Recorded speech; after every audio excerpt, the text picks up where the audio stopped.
Gölbaşı'ndan Adıyaman tarafından. APA'da bildirdiniz mi kayıtlarını?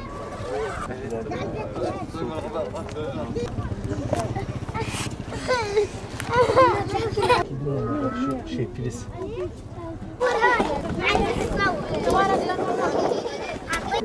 Çocukların durumu nasıl? İyi, çocuklar. Gidiyorlar mı? Korkuyorlar mı?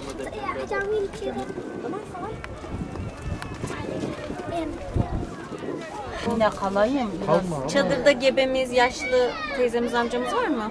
Yok. Engelli. Var. Bebek var. Bebek var. Ne kadar? Kaç aylık? 1 yaşında.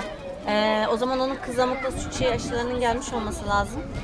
Geldi mi aşılarınız? Yanımda getirdim. Aile hekimimiz açık. Aile hekimleriniz açık. Arıyorlar normalde. Sizin kronik hastalığınız var mı? Tansiyon, şeker, Ben de şeker var. kalp hastalığı, astım. Astımım var. Astım alerji. Nebülünüz var mı? Buharınız sizi O fıs fıs. İlaçlarınızı yanınıza aldınız. Aynen. Eve gideyim lazım. Bir şeyler alıyorum. Korkuya bir daha çıkıyor.